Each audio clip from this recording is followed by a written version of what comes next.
বালিশে মুখ গুজে কান্না করছি, কারণ একটু আগে যে সত্যিটা জানতে পেরেছি সেটা শত চেষ্টা করলেও আমি মানতে পারবো না। আমি বাবা মায়ের একমাত্র সন্তান। বাবা ছোটখাটো একটা ব্যবসা করেন। আমরা মধ্যবিত্ত যাকে বলে, খুব সুখে শান্তিতে দিন কাটছিল। এবার ইন্টার দ্বিতীয় বর্ষে উঠেছি। বিকালে বারান্দায় বসে গল্পের বই পড়ছিলাম। এমন সময় কয়েকটা কালো কার এসে উঠোনে থামলো। আমি আগে কখনো এই মানুষগুলোকে দেখিনি। হঠাৎ করে একটা মেয়ে গাড়ি থেকে নেমে আসলো। বাবাও খুব খুশি মনে তাকে স্বাগত জানালো। কিছুক্ষণ বাইরে দাঁড়িয়ে তারা কথা বললেন। হঠাৎ করে খেয়াল করলাম বাবার মুখটা মলিন হয়ে গেছে। আমি শুধু নীরব দর্শকের মতো দাঁড়িয়ে দেখছিলাম। কিছুক্ষণ পর বাবা এসে আমাকে ডাকলেন তাদের কাছে। আম্মু পিছন পিছন আসলেন। দুজনের মুখটা মলিন, মা তো প্রায় কান্না করবেন এমন অবস্থা। আমি জিজ্ঞেস করলাম, কি হয়েছে? কিছু না বলেই আমাকে জড়িয়ে ধরে কান্না শুরু করলেন। আমি কিছু বুঝতে না পেরে তাদের সাথে পাশের রুমে গেলাম। সেখানে মেয়েটা বসে চা খাচ্ছে। মেয়েটা আমাকে দেখে কেমন করে তাকালো। পরে জানতে পারলাম এতদিন যাদের নিজের বাবা মা বলে জেনে এসেছি তারা আমার আসল বাবা মা নয়। এই যে মেয়েটা এসেছে ও আমার বোন, আমাকে নিতে এসেছে। ছোটবেলায় আমি যখন খুব ছোট তখন আমার বাবাকে তার বড় ভাই হত্যা করেন সম্পত্তির জন্যে। তখন আমার দুই বোন বিদেশে পড়তে চলে যায়, আর আমাকে রেখে যায় এই দুজনের কাছে। তাদের কোনো সন্তান ছিল না, তাই তারাও আমাকে রাখতে রাজি হয়। আজ বোনেরা দেশে ফিরে এসেছে, এসেই আমাকে নিতে এসেছে। আমি সবার সামনে চিৎকার করে বললাম, এতক্ষণ যত কথা এখানে হয়েছে আমি কিছুই বিশ্বাস করি না। আর এতদিন যখন এই মানুষগুলোকে নিজের বাবা মা হিসেবে মেনে এসেছি, তাহলে আজও এদেরই আমার বাবা মা হিসেবে মানি। আর তোমাকে আমি আমার বোন হিসেবে মানি না। বলেই রুমে এসে দরজা বন্ধ করে শুয়ে কাঁদছে। কেন আমার সাথে এমন হলো? যাদের এতটা ভালোবাসলাম, নিজের একমাত্র বাঁচার অবলম্বন জানলাম, তারাও আজ আমার সাথে বেইমানি করলো। ওইদিকে সবাই দরজা ধাক্কাচ্ছে, কিন্তু তার সেদিকে খেয়াল নেই। বাধ্য হয়ে দরজা খুলে মেয়েটি আসলো। এসে দরজা বন্ধ করে দিয়ে বলল, প্লিজ ভাই চল আমার সাথে। আজ এত বছর পর আমরা তোকে নিতে এসেছি। তোর বাড়ি আছে, গাড়ি আছে, সব আছে। তুই চল আমাদের সাথে। বিশ্বাস কর, আমরা তোর নিরাপত্তার কথা ভেবে এখানে রেখে গিয়েছিলাম। তুই তখন খুব ছোট্ট ছিলি। আমার বাড়ি গাড়ি কিছুই লাগবে না, আর আমি তোমাদের চিনি না। চলে যাও এখান থেকে। বলেই বেরিয়ে আসলো। দরজার সামনে আম্মু দাঁড়িয়েছিল। দেখলো কান্না করছে নিলয়, জড়িয়ে ধরল তাকে। আম্মু তুমি বলো, এই মেয়েটা মিথ্যে বলছে। আমি তোমার ছেলে, বলো ওদের আমি তোমার সাথে থাকতে চাই। আম্মু কিছুই বলছে না, শুধু কাঁদছে। একই কথা আব্বুকে বললেও সেও চুপ। একটু পর আব্বু এসে বলল, বাবা, আমাদের উচিত ছিল তোমাকে আগ থেকে এসব জানানোর, কিন্তু তোমার লালন পালন করতে গিয়ে আমরা নিজের সন্তানের মতো তোমাকে রাখছি, যার কারণে তুমি এতটা কষ্ট পাচ্ছ। বিশ্বাস করো বাবা, আমরা তোকে কষ্ট দিতে চাইনি। নিলয় বাবার পায়ে ধরে বলল। বাবা আমি যাব না। কিন্তু মা এসে বলল, যদি তাদের সাথে না যায় তাহলে তার সাথে কোনোদিনও কথা না বলতে। নিলয় বুঝতে পারল বাবা মার কষ্ট হলেও কিছু করার নেই। রুমে গিয়ে চারপাশে হাত বোলাতে লাগলো। কত স্মৃতি জড়িয়ে আছে এই রুমের, কখনো ভাবেনি এটা ছেড়ে যেতে হবে। দেখতে দেখতে যাওয়ার সময় হয়ে গেল। সবাইকে বিদায় জানিয়ে মনে পাহাড় সমান অভিমান নিয়ে প্রিয় এলাকা ছেড়ে চলে গেল। জানি না কেমন হবে আগামীর জীবন। পথে বোন অনেকেই কথাই বলল। নিলয় চুপ করে বসেছিল। দেখতে দেখতে বাড়ি চলে এলো সুবিশাল এক রাজপ্রাসাদের মতো। এসে কোনো কথা না বলে দাঁড়িয়ে আছে। হঠাৎ করে একটা মেয়ে এসে জড়িয়ে ধরল। তারপর জানলো ও তার আরেক বোন তিশা। দুই বোন তাকে নিয়ে ভেতরে গেল। ৮-৯ জন কাজের লোক সালাম দিল। সে শুধু উত্তর দিয়ে চুপ করে দাঁড়িয়ে আছে। সবার মুখে হাসি, কিন্তু তার ভিতরে কেউ হাতুড়ি দিয়ে বাড়ি দিচ্ছে। দুজন ধরে নিয়ে গেল একটা রুমের মধ্যে। তার কয়েকটি ছবি দেখলো। অনেক বড় রুম, সাথে বারান্দাও। তার ছোটবেলার ছবি দেখে সে নিজেই চিনতে পারছিল না। দুজনেই নানান বিষয় প্রশ্ন করছে, বাট নিলয় এখনো চুপ। সে থাকতে না পেরে বলল, প্লিজ আপনারা একটু বাইরে যান, আমাকে একটু একা থাকতে দিন। দুজনেই চুপচাপ বেরিয়ে গেল। নিলয় বারান্দায় বসে আকাশের দিকে তাকিয়েছিল কতক্ষণ সেও জানে না। কেন জানি কিছুই ভালো লাগছিল না। পকেটে হাত দিয়ে দেখলো ফোনটা ফেলে এসেছে। রাত ৮টা বাজে। রুমে কেউ একজন নক করছে। দরজা খুলে দেখলো সেই দুইজন। বলল, কি হয়েছে? চুপচাপ হাত ধরে নিয়ে গেল একটা রুমে। ভাই, আমি জানি তুই আমাদের উপর রাগ করে আছিস, এটা স্বাভাবিক। কিন্তু তুই জানিস না, ওই শয়তানের বাচ্চা আমাদের বাবা মাকে খুন করে বাবার কোম্পানি দখল করে তোকেও মেরে ফেলতে চেয়েছিল। কারণ বাবার সব সম্পত্তি আমরা 3 ভাই বোনের নামে রেখেছিল। তাই তো নিরাপত্তার কথা ভেবে আমরা তোকে ওনাদের কাছে রেখে এরকম পালিয়ে বিদেশে চলে যাই। বিশ্বাস কর, প্রতিদিন আমরা তোর খোঁজ নিতাম। তুই প্লিজ আমাদের উপর রাগ করে থাকিস না। আমাদের একসাথে আমাদের বাবা মায়ের মৃত্যুর প্রতিশোধ নিতে হবে। এরপর নিলয়কে নিয়ে একটা ছবির সামনে দাঁড় করালো। তাদের ফ্যামিলি পিক ছবিটা দেখে তারও যেন মনের ভিতরে অজানা এক আগুন জ্বলে উঠল। তাকিয়ে দেখলো দুজনেই কান্না করছে। নিলয় চোখ মুছে দিল দুজনেরই, আবার জড়িয়ে ধরে কান্না করে দিল। এরপর ছোট আপু তিশা বলল, চলো এবার খেতে যাই। এরপর টেবিলে গেল দুজনে। প্রায় যুদ্ধ শুরু করেছে তাকে খাইয়ে দিবে বলে। এভাবে রাতটা কেটে গেল। পরদিন সকালে উঠে নাস্তা করে বাড়ির ছাদে আসলো। অনেক বড় ছাদটা, কয়েকটা ফুল গাছও চারপাশে। দাঁড়িয়ে চারপাশটা দেখছিল। হঠাৎ তার চোখটা আটকে গেল এক মায়াবিনীকে দেখে। মেয়েটি তার বারান্দায় দাঁড়িয়ে কফি খাচ্ছে। নিলয় এক দৃষ্টিতে তাকিয়ে আছে। হঠাৎ তার দিকে চোখ পড়তে ইশারায় জানতে চাইল কি। নিলয় কিছুটা বলে চলে আসলো। এসে রুমে বসে আছে। বড় আপু আসলো। নিলয়, কি করছিস ভাই? কিছু না, বসে আছি। চল, একজন তোর সাথে দেখা করতে আসছে। সে কিছু বলেনি, পিছন পিছন আসলো। দেখলো একজন মধ্যবয়স্ক মহিলা বসে আছেন। তার পাশেই সেই মায়াবী চোখ নিলয় বারবার হারিয়ে যাচ্ছে। তার দিকে কেমন করে তাকালো। নিলয় চুপচাপ গিয়ে বসলো। কিরে বাবা, কেমন আছিস? জি আলহামদুলিল্লাহ, ভালো। নিলয় চিনতে পারল না। পরে শুনল তার বাবা মা মারা যাওয়ার পর সে নাকি ওনাদের বাসায় গিয়ে বসে থাকতো। তার ছোটবেলায় কিছুই মনে নেই। আর পাশের সেই মায়াবী নাকি ওনার মেয়ে তানিয়া। কাল থেকে ওকে কলেজে ভর্তি করব, তানিয়ার সাথে যাবে। নিলয় কোনো কথা না বলে শুধু শুনছে। দুপুরে খাবার পর বোনেরা আসলো। কোথায় যেতে হবে তাই রেডি হবে, কিন্তু কাপড় কই। ছোট আপু বলল আলমারিতে দেখতে। নিলয় গিয়ে দেখে অনেক জামা কাপড়। তার মনে হয় কিনে রাখা ছিল। আমি মার্শাল্লাহ দেখতে খারাপ নই। হালকা নীল রঙের একটা পাঞ্জাবি আর জিন্স পরে বেরিয়ে পড়লাম। বাইরে এসে দেখি মায়াবতী দাঁড়িয়ে আছে, সেও আমাদের সাথে যাবে। সবাই গাড়িতে বসলাম। আপু একটা মোবাইল ফোনের দোকানের সামনে এসে গাড়িটা থামালো। এরপর একটা মোবাইল কিনে চলে গেলাম একটা অফিসে। এটা নাকি আমাদের আগে অনেক বড় আর নামডাক ছিল, কিন্তু বাবার পর সব কিছু নষ্ট করে দিয়েছিলেন চাচা। এখন আবার চালু হয়েছে। ভিতরে প্রবেশ করলাম। বেশ ভালোই অভ্যর্থনা জানালো। রহমান আঙ্কেলের সাথে পরিচিত হলাম। আপুদের অনুপস্থিতিতে উনি সব কিছু দেখে রাখছেন। অফিসের পেছনে আসলো। এখানেই নাকি তার বাবা মায়ের কবর। সবাই কিছুক্ষণ দাঁড়িয়ে চলে আসলো। আপুরা এখন থেকে অফিস দেখাশোনা করবে আর তাকে কলেজে ভর্তি করিয়ে দিল। ভালোই লাগলো। ক্যাম্পাসটা এত কিছুর ভিড়ে তানিয়ার কথাই মনে ছিল না তার। পিছন পিছন হাঁটতে নিলয় দিকে কেমন করে তাকায় সে। তার চোখের ভাষা নিলয় বুঝতে ব্যর্থ। আপুদের কি একটা দরকার থাকার নিলয়কে তানিয়ার সাথে পাঠিয়ে দিল। পাশাপাশি বসে আছে গাড়িতে। নিলয় কোনো কথা বলছিল না। লক্ষ্য করছে তানিয়া একটু পরপর তার দিকে কেমন করে তাকাচ্ছে। নিলয় স্পষ্টভাষী মানুষ বলেই ফেলল, আপনি আমার দিকে এরকম করে তাকাচ্ছেন কেন? কথা ফুটেছে তাহলে? কি? এতক্ষণ তো বোবা ছিলি। আচ্ছা, তোর কি সত্যি ছোটবেলার কিছু মনে নাই? না। আর আপনি তুই তোকারি করছেন কেন? বেশ করছি, কি করবি? নিলয় আর কোনো কথা বলল না। বাসায় ফিরে ফোন টিপছে। ছাদে দাঁড়িয়ে তখন হঠাৎ করে কফি খেতে ইচ্ছা করলো। বাসায় সব সময় নিজেই কফি করে খেত, তাই কিচেনে চলে গেল। তাকে দেখে রহিম ভাই মানে কাজের লোক এগিয়ে এলেন। ছোট ভাই, তুমি এখানে কেন? আমাকে ডাকলেই তো পারেন। না না ভাই, আমি কফি বানাতে এসেছি, তুমি কাজ করো। আপনি যান, আমি করে পাঠিয়ে দিচ্ছি। নিলয় কোনো কথা না বলে ছাদে চলে আসলো। এসেই মায়াবতীর সেই স্নিগ্ধ রূপ দেখল।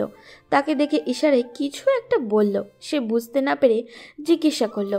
পিছন দিক থেকে কারোর আসার শব্দে ফিরে তাকালো। দেখলো বড় আপু আসছে, হাতে 2টা কফির মগ। কিরে, কি করিস? কিছু না, এমনি দাঁড়িয়ে আছি। মন খারাপ? নিলয় চুপ হয়ে গেল। সত্যি বলতে বাবা মায়ের কথা খুব মনে পড়ছে তার। কখনো তাকে নিজের ছেলের চেয়ে কম ভালোবাসেনি। কিরে, কি হলো? আঙ্কেল আন্টির কথা মনে পড়ছে? নিলয় এখনো চুপ। আর মন খারাপ করতে হবে না, ওনারা কাল তোকে দেখতে আসবে। নিলয় লাফ দিয়ে আপুকে জড়িয়ে ধরল। এই ছাড়, কফি তো ঠান্ডা হয়ে গেল। তারপর দুজনেই কফি খেয়ে রুমে চলে আসলো। পরদিন সকাল সকাল উঠে গেল, কলেজে যেতে হবে তাই রেডি হচ্ছিল। তখন আপুরা এসে কথা বলে তারাও অফিসে যাবে, তাকে তানিয়ার সাথে যেতে বলল। সেই নাকি তার সাথে একই ক্লাসে পড়ে। নিলয়ের মনের মধ্যে অজানা এক আনন্দ কাজ করছে, তার আর প্রকাশ করলো না। বেরিয়ে পড়ল, সিঁড়ি বেয়ে নামছিল, তখনই চোখ আটকে গেল তার মায়াবতীকে দেখে। কালো একটা ড্রেস পরেছে, পুরাই পরি লাগছে তাকে। কিছুক্ষণ তাকিয়ে থাকার পর ওর সাথে চোখাচোখি হয়ে গেল। নিলয় চোখ নামিয়ে নিল, কেমন করে তাকাচ্ছে ও। নিলয় কিছুটা লজ্জা পেয়ে গেল। তারপর তাড়াতাড়ি করে দুজন বেরিয়ে পড়ল। আপু গাড়ি নিয়ে যাওয়ার কথা বললেও নিলয় বলল আজকে রিকশায় করে যাবে। তখন তানিয়াও মানা করলো না। রিকশায় দুজনে বসে আছে, নিলয় একটু সরে বসে আছে। বাতাসে তানিয়ার চুলগুলো তার মুখে এসে পড়ছে। ওর চুলের মিষ্টি ঘ্রাণে নিলয় একটা নেশার মতো চলে যাচ্ছে। ঘোর লাগার দৃষ্টিতে তাকিয়ে আছে। ঠিক তখনই কি রে, আমি জানি আমি একটু বেশি সুন্দরী, তাই বলে এভাবে তাকিয়ে থাকবি? নিলয় কিছুটা থমকে গেল। হাসছে পেতনির মতো মুখ। কি বললি? আরেকবার বল। কি বলবো? বলছি পেতনির মতো আপনাকে দেখতে। তানিয়া এগিয়ে এসে তার কলারটা ধরল। নিলয় কিছুটা অপ্রস্তুত ছিল এটার জন্য। দেখুন, আমরা রিকশায় আছি আর রাস্তার মানুষেরা কিরকম করে তাকিয়ে আছে আমাদের দিকে। এখানে সিন ক্রিয়েট করবেন না। তাকিয়ে আছে তো আমার কি, তবে ছাড়তে পারি দুইটা শর্তে। কি? প্রথম শর্ত, আমাকে তুই অথবা তুমি বলতে হবে। আপনি শুনলে নিজেকে কেমন জানি বুড়ি বুড়ি লাগে। আর দ্বিতীয় শর্ত হচ্ছে বিকালে আমাকে নিয়ে ঘুরতে যেতে হবে। কোনোটাই আমি মানতে পারবো না, কারণ আমি অপরিচিত কাউকে তুমি বলে ডাকি না। আর দ্বিতীয় কারণ, বিকেলে বাবা মা আমাকে দেখতে আসবে, তাই যেতে পারবো না। অপরিচিত মানে কি শালা হারামি? ছোটবেলায় ঠিক মতো কথা বলতে পারতিস না, তখন আমাকে বিয়ে করার কথা পর্যন্ত বলে ফেলছিস, আর এখন আমাকে চিনোস না? বলে নিজের জিহ্বায় কামড় দিল। দেখুন, আমার ছোটবেলার কথা আবার মনে নাই, আর তুমি বলাটা আমি ট্রাই করতে পারি। তাহলে তুই আর আমি আজ থেকে ফ্রেন্ড। মামা এসে পড়েছি। তানিয়া দাঁত কটমট করছে। নিলয় মুচকি হেসে নেমে পড়ল। কলেজের ক্যাম্পাসে হাঁটছে নিলয়, বেশ সুন্দর। ঠিক তখনই পেছন থেকে একটা মেয়ে ডাকছিল। হ্যালো, আমি রিমা, সেকেন্ড ইয়ারে পড়ি। আপনাকে ক্লাসে দেখলাম, নতুন নাকি? জি, আমি নিলয়। ঠিক তখনই তাদের মাঝখানে তানিয়া ঢুকে নিলয়ের হাতটা টেনে নিয়ে চলে গেল। কি হলো, এভাবে টানছেন কেন? বাসায় যাব, চল। তো এটা বললেই হয়, এভাবে টানার কি আছে? তোর তো চরিত্র নষ্ট হয়ে গেছে। প্রথম দিন এসেই মেয়েদের সাথে ফ্লার্ট করা শুরু করে দিয়েছিস। কি বলছেন এসব? আমি ওকে চিনিও না, ওই আগ বাড়িয়ে কথা বলতে আসছে। আমি অত সব বুঝি না, বাড়ি গিয়ে আপুকে বলবো। তোমাদের আদরের ভাই প্রথম দিন কলেজে গিয়েই লাইন মারা শুরু করছে। কি বলেন এসব? তাহলে চল, এখন ফুচকা খাবো। নিলয় এই জিনিসটা সহ্য করতে পারে না। সিরিয়াসলি, মেয়েরা কিভাবে এত ঝাল সহ্য করে? একবার বাড়ির পাশে মেলায় খেয়েছিল, প্রথমটা মুখে দিয়ে লাফ দেয়। এবার তানিয়ার মুখে নাম শুনেই নিলয়ের ভিতরটা শুকিয়ে গেল। এই না না, আমি সব অখাদ্য খাই না। কি বললি? আমাকে অপমান কর, মেনে নিব, কিন্তু ফুচকাকে অসম্মান করলে জিভ কেটে নিব। নিলয় ভড়কে গিয়ে ওর সাথে হাঁটা শুরু করলো। তানিয়া কলেজের গেটের সামনে ফুচকাওয়ালাকে গিয়ে বলল, মামা বেশি ঝাল দিয়ে 2 প্লেট ফুচকা দেন। নিলয় ঝালের নাম শুনেই ঘেমে একাকার। না না মামা, 1 প্লেট দেন, আমি খাবো না। আমি কি তোর জন্য অর্ডার করছি নাকি? আমি একাই 2 প্লেট খাবো। নিলয় শুনে হালকা একটু ঢোক গিলল। ফুচকা এসে গেছে। তানিয়া রাক্ষসের মতো খেতে শুরু করলো, কিন্তু নিলয় হাঁ করে তাকিয়ে দেখছে। ঝালে মুখটা লাল হয়ে গেছে। এরপরেও একের পর এক খেয়েই যাচ্ছে ফুচকা। হঠাৎ নিলয়ের দিকে একটা এগিয়ে দিয়ে বলল, এই যে নিলয়, খা। এই না, আমি এসব খাই না। তোকে আজকে খেতেই হবে। বলেই জোর করে মুখে 1-2টা ঢুকিয়ে দিল। নিলয় তো মুখ দিয়ে লাফাতে শুরু করলো। তার অবস্থা দেখে তানিয়া হাসতে হাসতে নিলয় তাড়াতাড়ি পানি এনে খেতে লাগলো। যেই পানি মুখে দিল, ঝাল যেন 1000 গুণ বেড়ে গেল। এক দৌড়ে শয্যা বাসায় এসেই ফ্রিজ থেকে মিষ্টি বের করে খেতে লাগলো। অনেকক্ষণ পর ঝাল কিছুটা কমলো। রুমে এসে শাওয়ার নিচ্ছিল। টাওয়াল পরে যেই না বেরোতে যাবে, দেখে তানিয়া ওর বেডে বসে ফোন টিপছে। নিলয় আবারও ঢুকে গিয়ে জিজ্ঞাসা করলো, কি হলো, তুমি এখানে কি করো? তানিয়া হাসতে হাসতে বলল, দেখতে এলাম তোর ঝাল কমলো কিনা। কমছে। এখন বাইরে যান, আমি আসছি। কেন বাইরে যাব? বাইরে যেতে বলেছি, যান, এত কথা বলেন কেন? তানিয়া উঠে দাঁড়িয়ে দৌড় মেরে বাথরুমে ঢুকে গেল। নিলয় চিৎকার করে উঠল। নিলয় চিৎকার করার চেষ্টা করছে, কিন্তু তানিয়া মুখ চেপে দাঁড়িয়ে আছে। তার গরম নিঃশ্বাস নিলয় অনুভব করতে পারছে। কি রে, কেমন দিলাম? কেমন মানে? তুমি এখানে আসছো কেন? কেউ এসে পড়বে, প্লিজ বের হও। না, বের হব না। তানিয়া মনে মনে বলছে, ফিল্মে দেখেছিলাম ছেলেদের বুক অনেক কিউট হয়, কিন্তু এ তো পুরো কিউটের ডিব্বা। তানিয়া এগিয়ে আসছে আর নিলয় পিছনে যাচ্ছে। হঠাৎ করেই দেওয়ালের সাথে আটকে গেল নিলয়। এখন কই পালাবি বল? প্লিজ বাইরে যান। বলেই টান দিয়ে বাইরে চলে আসলো। নিলয় এসেই একটা ট্রাউজার নিয়ে পাশের রুমে চলে গেল। একটু পর তার বাবা মা চলে এলো। তাদের প্রতি চাপা একটা অভিমান কাজ করছে। রুমে বসে আছে আম্মু আসলো। কে রে, কেমন আছিস? তোমরা যেমন দেখতে চাইছিলে তেমন আছি। আব্বু রুমে প্রবেশ করলো। নিজের অজান্তেই চোখ থেকে দুফোঁটা অশ্রু গড়িয়ে পড়ল। আম্মুকে গিয়ে জড়িয়ে ধরলো, তারাও কেঁদে দিল। রাতে সবাই একসাথে গল্প করে ঘুমিয়ে গেল। রাত প্রায় 12টা, কিছুতেই ঘুম আসছে না, তাই ছাদে চলে গেল নিলয়। অদ্ভুত মায়াবতীর ঘরের লাইট এখনও জ্বলছে। একটু পর বারান্দায় আসলো হাতে কফি নিয়ে। নিলয় এক নাগাড়ে তাকিয়েছিল লাইটের অল্প আলোয়। মায়াবতীকে অসাধারণ লাগছে। নিলয় কতক্ষণ তাকিয়েছিল জানা নেই। হঠাৎ ও উঠে রুমে চলে গেল। নিলয়ও রুমে এসে শুয়ে পড়ল। পরদিন সকাল, উঠে কলেজে যাওয়ার জন্য রেডি হচ্ছিল নিলয়। তখন ছোট আপু এসে একটা ফোন দিয়ে গেল। ফোনটা হাতে নিতেই পুরনো সেই স্মৃতিগুলো মনে হয়ে গেল নিলয়ের। বাবা মায়ের থেকে লুকিয়ে ক্লাস 8-এ থাকার সময় ফোনটা কিনেছিল। পরে যেদিন ধরা খেলো, আম্মু অনেক বকেছিল। জীবনটা কি অদ্ভুত না? আজ সেই আম্মু নিজে ফোনটা নিয়ে আসলো। ফোনটাকে বুকের সাথে চেপে ধরল। ঠিক তখনই মায়াবতী ঘরে প্রবেশ করলো। কি রে, পুরনো প্রেমিকার মতো ফোনটাকে বুকে চেপে ধরে আছিস কেন? ইচ্ছে করছে তাই।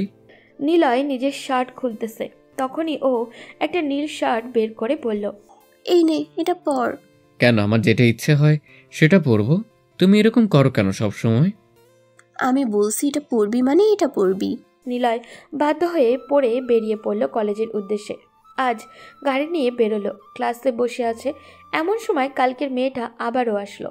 এসেই তার পাশে বসে পড়ল। কি মিস্টার, কালকে তানিয়া আপনাকে এরকম টেনে নিয়ে গেল কেন? না, এমনি। এমনি মানে কি, প্রেম টেম চলছে নাকি? আরে না। এরপর স্যার চলে আসলো। রিমা আর নিলয় একটা সিটে, আর সামনের সিটে তানিয়া বসে আছে। কিছুক্ষণ পর পর কেমন করে তাকাচ্ছিল।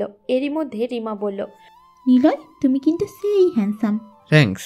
তোমার গার্লফ্রেন্ড আছে? না। নিলয় দেখলো তানিয়া কিছু না বলে ক্লাস থেকে বেরিয়ে যাচ্ছে। নিলয় কিছুটা অবাক হয়ে বসে রইল। ক্লাস শেষে গিয়ে দেখে তানিয়া কোথাও নাই। নিলয় বাড়ি ফিরে আসলো। বিকালে তার আব্বু আম্মু চলে যাচ্ছে। নিলয়ের আম্মু কান্না করছে, সাথে নিলয়ও। সে রুমে চুপচাপ চলে আসলো, মন খারাপ করে বসে আছে। একটু পর ছোট আপু এসে জোর করে খেতে নিয়ে গেল। নিলয় তেমন কিছু না খেয়ে রুমে চলে আসলে কিছু একটা হয়েছে, সে যেটা বুঝতে পারছে। মন কিছুতেই ভালো হচ্ছে না। ছাদে একা একা দাঁড়িয়ে রইল নিলয়। মায়াবতী আসবে এই অপেক্ষায়। ও দূরে থাকলেও সে কত স্বপ্ন দেখে, কত কিছু চিন্তা করে, কিন্তু সামনে আসলে কেমন যেন হয়ে যায়। অস্বস্তি হয়, একটা নেশা কাজ করে, তাই দূরে দূরে থাকার চেষ্টা করে। পরদিন সকালে, আজ অনেকক্ষণ হয়ে গেল রেডি হয়ে বসে আছে নিলয়, কিন্তু এখনও তানিয়ার আসার নাম নেই। তাই আপু বলল ওকে বাসা থেকে নিয়ে আসতে। চলে গেল ওদের বাসায়। বেশ সুন্দর বাসাটা। কলিং বেল বাজাতেই আন্টি দরজা খুলে দিলেন। কি বাবা, নিলয় কেমন আছো?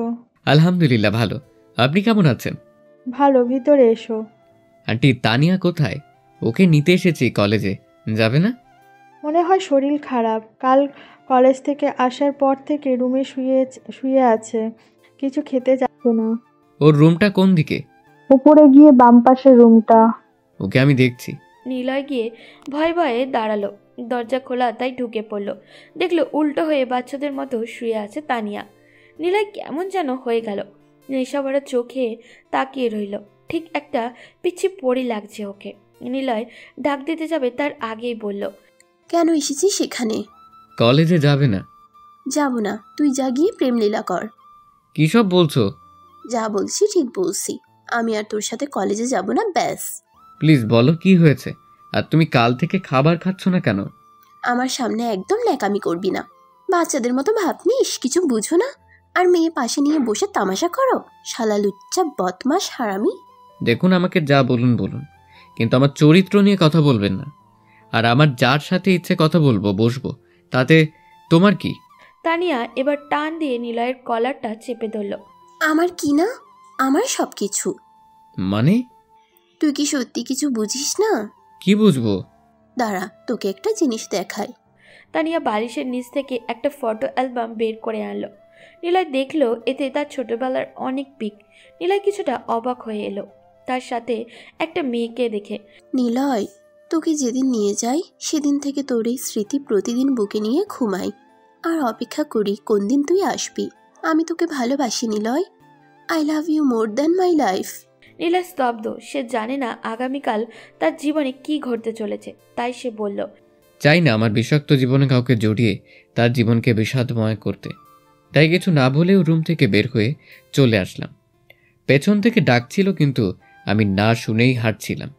আমার ভিতরে কেউ যেন আগুন লাগিয়ে দিয়েছিল, আর সেই আগুন আমার ভিতরটাকে ছাড়খাড় করে দিচ্ছিল। রুমে এসে দরজা বন্ধ করে শুয়ে রইলাম। পুরো পৃথিবীটাকে আমার বিরোধী মনে হচ্ছে। আমি কিছুতেই মায়াবতীর কাছ থেকে দূরে সরতে পারছি না, আর কাছে যেতেও পারছি না। এইসব ভাবতে ভাবতে ঘুমিয়ে পড়ল। দুপুর গড়িয়ে বিকেল হয়ে গেল, এখনো শুয়ে আছে। উঠতে ভালো লাগছে না ওর। আপু অফিস থেকে আসার পর, রহিমা আপা, নিলয় কলেজ থেকে ফিরেছে? আপু, বড় আপা, ছোট আপা, ভাইয়ের যেন কি হয়েছে। সকালবেলা কলেজে যাওয়ার জন্য বের হয়েছিল, একটু পরে রুমে এসে দরজা বন্ধ করে দেয়। এখনও বের হয়নি, অনেক ডাকছি। চলো আপু যাই, আমরা কেমন জানি ভয় করছে। নিলয়ের মাথাটা কেমন জানি ব্যথা ব্যথা করছে, চারিদিকটা ঘুরছে, তাই শুয়ে পড়ল। ভীষণ ঠান্ডা লাগছে ওর। নিলয়, এই নিলয়, ভাই দরজাটা খোল। ভিতর থেকে কোনো সারা শব্দ আসছে না, তাই দিশা বলল, আপু আমার ভয় করছে। তুই তাড়াতাড়ি যা, আমার ড্রয়ারে সব রুমের এক্সট্রা একটা চাবি আছে, নিয়ে আয়। তারপর চাবি দিয়ে দরজা খুলে দেখলো নিলয় ঘুমিয়ে আছে। বড় আপু নিলয়কে ডাক দিলেন আর বললেন, নিলয়, কি হয়েছে? আপু ওর তো ভীষণ জ্বর। তাড়াতাড়ি চল, ওকে হসপিটালে নিয়ে যাই। নিলয় দেখলো তার মায়াবতী অন্ধকারে হারিয়ে যাচ্ছে, তাই ওকে ধরার জন্য হাত বাড়ালো। তার হাতটা কেউ শক্ত করে আটকে ধরলো, তাই সে যেতে পারছে না। নিলয় চিৎকার করছে, কিন্তু সে সেটা শুনতে পাচ্ছে না। এরপর নিলয় অনেকটা কষ্টে দৌড়ে ওর হাতটা ধরলো। চোখ খুলতেই কষ্ট হচ্ছে, অনেক কষ্ট করে চোখটা খুললো। জায়গাটা অপরিচিত লাগছে। লক্ষ্য করলো সে একটা হসপিটালের বেডে শুয়ে আছে। একজন নার্স ডাক্তারকে খবর পাঠালো। ডাক্তার এসে দেখে গেল। একটু পর আপুরাও এলো দেখতে। বোঝা যাচ্ছে তার রাতে ঘুম হয় নাই। এসে কিছু না বলে জড়িয়ে ধরে কান্না করে দিল। এই আপু, কি হয়েছে? ভাই, তুই ছাড়া আমাদের কে আছে? তুই আমাদের বেঁচে থাকার একমাত্র অবলম্বন। তোর কিছু হলে আমি নিজেকে কখনো ক্ষমা করতে পারবো না। আপু চল ডাক্তারকে বলে ওকে বাড়ি নিয়ে যাই। চল। এসবের মধ্যে নিলয়ের চোখ শুধু তার মায়াবতীকে খুঁজছে, কিন্তু তার দেখা নেই। বিকালে বাসায় চলে আসলো। আসার আগে ডাক্তার আসলো। মিস দিশা, আপনার ভাইয়ের যত্ন নেবেন। জ্বরের কারণে এমন মানুষের এত ভয়ঙ্কর অবস্থা হয় আগে দেখিনি। সময় মতো খাওয়া দাওয়া না করার কারণে এ অবস্থা। আর মানসিক চাপ থেকে দূরে রাখবেন। ওকে ডাক্তার, আমরা এখন থেকে খেয়াল রাখবো। বাড়িতে চলে আসলো ও। কিচেনে গিয়ে রহিমা আপুকে কফি দিতে বলে রুমে যাচ্ছিল, তখনই দুই আপু দুই হাত ধরে সিঁড়ি দিয়ে উঠতে হেল্প করছে। নিলয় একটা মুচকি হাসি দিয়ে দুজনকেই বলল, এখন তো আমার আগে তোমরা অসুস্থ হয়ে যাবে। দুজনের চোখ লাল হয়ে গেছে। যাও রুমে গিয়ে রেস্ট নাও, আমার কোনো প্রয়োজন হলে ডাকবো। জোর করে রুমে পাঠিয়ে নিলয় রুমে আসলো। এসে বড় ধরনের একটা শক খেলো। আবার দরজার বাইরে আসলো। রহিমা আপা কফি নিয়ে আসছে। ওনার হাত থেকে কফি নিয়ে টেবিলে রাখলাম। সোফায় বসে তাকিয়ে আছে। মায়াবতী আমার বেডে উল্টো হয়ে শুয়ে আছে মানে? নিলয় চুপচাপ বসে আছে। বুঝতে পারলো জেগে থেকেও ঘুমানোর নাটক করছে ও। নিলয়ও একটু মজা করার জন্য ফোনটা হাতে নিল। জান, আমি পুরো সুস্থ, তুমি কোনো চিন্তা করো না। হ্যাঁ, কাল বিকালে তোমার সাথে দেখা করব। আরে যা, কথা বলছি কিন্তু সাউন্ড বের হচ্ছে না। কেউ একজন আমার ঠোঁট দুটো দখল করে নিয়েছে। মায়াবতীর গরম নিঃশ্বাস আমি অনুভব করতে পারছি। ওর মিষ্টি ঠোঁটে আমি হারিয়ে যাচ্ছি। প্রায় 3 মিনিট পর ছাড়লো, গলা চেপে বলল, এই পোলা, আমারই কি তোর ঢং মনে হয়? তুই আমার না হলে কারোর হতে দিব না। রাগলে যে মায়াবতীকে এত কিউট লাগে লক্ষ্য করিনি। অপলক দৃষ্টিতে তাকিয়ে আছি, এটা ওর চোখে পড়ল। আমি জানি আমি কিউট, তাই বলে এভাবে তাকিয়ে থাকবি? কই, আমি তোমার দিকে তাকাইনি। বলেই কফির মগ হাতে নিয়ে খেতে লাগলাম। ওই, তুই একাই খাবি? ইচ্ছে হলে নিচে গিয়ে খেয়ে নিন। না, আমি এটাই খাবো। এটা আমি অর্ধেক খেয়ে ফেলেছি। নিলয়ের হাত থেকে টান নিয়ে খেতে শুরু করে দিল। যাক, কিছুটা এনার্জি পেলাম। এবার বল, কার সাথে কথা বলছিলি? নিলয় মুখের কাছে মুখ এনে বলে, আমার গার্লফ্রেন্ডের সাথে, তাতে তোমার কি?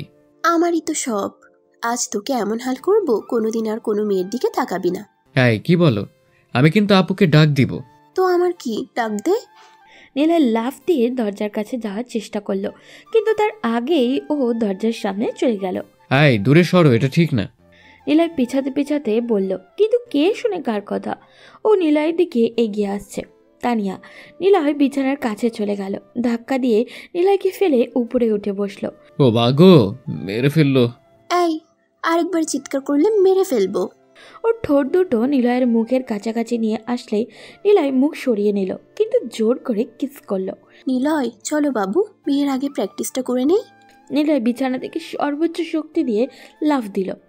এই না, আমি কোনো প্র্যাকটিস করব না। তুমি প্লিজ আমার রুম থেকে যাও, কেউ এসে পড়বে। আসলে আমার কি?